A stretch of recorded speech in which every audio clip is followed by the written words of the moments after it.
Hello friends, हम लोग पिछले वीडियो में क्लास 6 का जो एनसीईआरटी स्टार्ट किया था उसमें हमने 2 चैप्टर अभी तक पढ़ लिया। पहला हमने पढ़ा था भोजन कहाँ से आता है और दूसरा पढ़ा था भोजन में क्या-क्या आता है। आज हम लोग पढ़ेंगे तीसरा चैप्टर तंतु से वस्त्र तक। तो उसको चलिए आज देखते हैं। तो पहला है कि तंतु क्या होता है, जो इस चैप्टर का नाम ही है तंतु क्या होता है। तो तंतु आपका ये एक प्रकार के रेशे होते हैं। क्या होती है? एक प्रकार के रेशे होते हैं जिससे तागे या धागे बनाए जाते हैं। जो कोई भी कपड़ा बनता है उसके लिए आपको बेसिक चीज़ क्या चाहिए, तो पहले रेशे से उसको क्या कहता है, धागा बनाया जाए। जैसे आपका ये धागा है, तो ये जो धागा है आपका, ये जो धागा बनाया गया है, तो ये बहुत देखेंगे रुई की तरह इसमें बहुत सारे छोटे छोटे तंतु हैं। इसी से मिलकर तागे बनते हैं और तागे से तब वस्त्र बनते हैं। तो वो कैसे बनते हैं उसको आगे देखेंगे।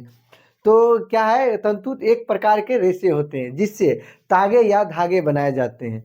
अब तंतु तंतु दो प्रकार के होते हैं। क्या होते हैं? दो प्रकार के।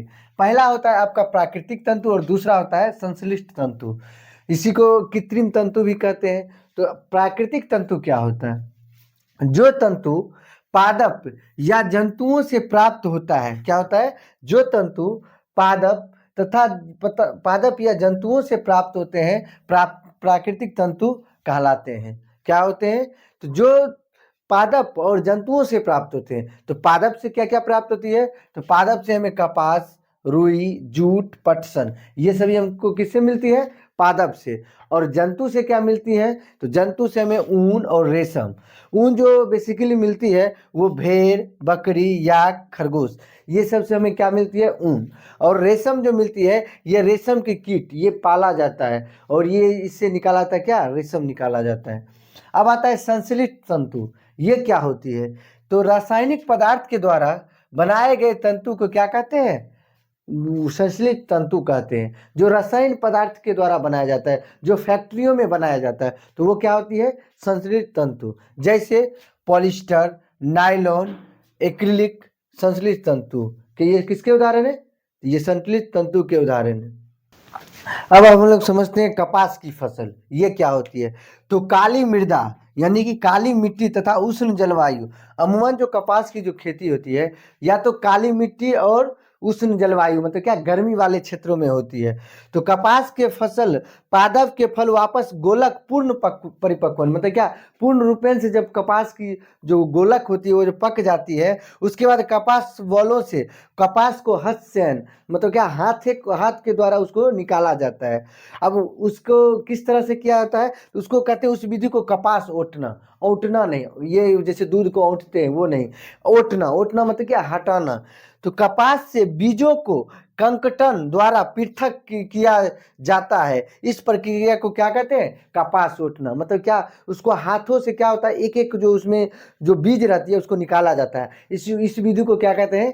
तो कपास का ओटना कहते हैं। अब उससे आज समझते हैं कि आजकल कपास ओटने के लिए मशीनों का प्रयोग किया जाता है। क्योंकि जब ये कपास को जो ओटा जाता था, मतलब उसको हटाया जाता है, हटाया जाता था बीजों को, अब उसमें बहुत ज़्यादा समय लगती थी। उसको कम करने के लिए अब क्या होता है कि आजकल कपास ओटने के लिए क्या उपयोग किया जाता है? तो मशीनों का उपयोग करते हैं।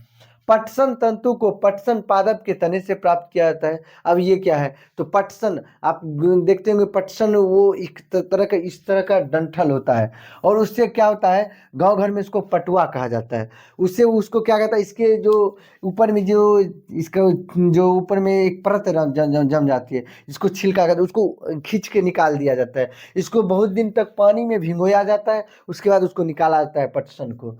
तो पटसन तंतु को पटसन पादप के तने से प्राप्त किया जाता है। अगला है, भारत में इसकी खेती वर्षा ऋतु में किया जाता है। किसकी? तो पटसन की। पटसन की खेती कब की जाती है? इसकी खेती वर्षा ऋतु में की जाती है।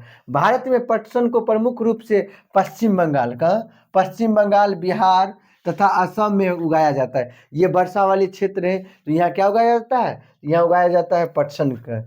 अब फसल की कटाई के पश्चात, फसल कटाई के पश्चात पादपों के तनों को कुछ दिनों तक जल में डुबोकर रखते हैं। जब ये कपास को जो काटी जाती है तो उसको कुछ दिन तक उसको पानी में भिगो कर रखा जाता है। उसके बाद वो जो उसकी जो पटसन होती है वो निकाल के उसका फिर यूज किया जाता है। अब आता है पृथक। पृथक क्या होता है? तो पटसन तंतुओं को हाथों द्वारा पृथक किया जाता है। पटसन जो तंतु है, जो हम बताए इसको कि किसके हाथों के द्वारा इसको खींच के निकाला जाता है, जिससे बाद में उसको पटुआ जो भी बनाना रहता है तो बनता है। उसके बाद कताई क्या होता है? तो रेशे से धागे बनाने की प्रक्रिया को क्या कहते हैं? कताई कहते हैं। रेशे से, जो छोटी छोटी रेशे से है, उससे धागे बनाने की प्रक्रिया को क्या कहते हैं? कताई कहते हैं। इस प्रक्रिया में रुई के एक पुंज से रेशे को खींचकर ऐंठते हैं। उसको क्या करते हैं? जब आप रुई लीजिएगा, उसको ऐंठिएगा तो एक धागे नुमा संरचना बन जाती है, तो उसी प्रक्रिया के द्वारा बनाया जाता है धागा। तो इस प्रक्रिया में रुई एक पुंज रेशे को खींचकर ऐंठते हैं, जिससे रेशे आसपास आ जाते हैं और तागा या धागा बन जाता है। अब तकली क्या होता है? तकली कताई के लिए एक सरल युक्ति हस्त तकुओं का उपयोग किया जाता है, जिसे क्या कहते हैं? तकली कहते हैं। कताई, जो कताई मतलब क्या? बुनाई, जो धागा बनाया जाता है।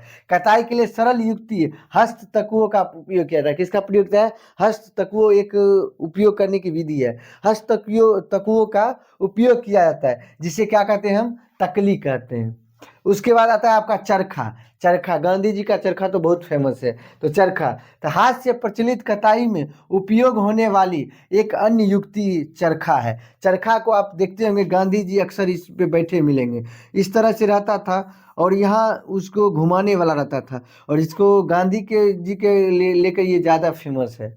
तो आप देखेंगे इस तरह के आप लोग बच्चे में याद भी किएंगे, चौफर, चरखा। चलिए उससे आगे समझते हैं।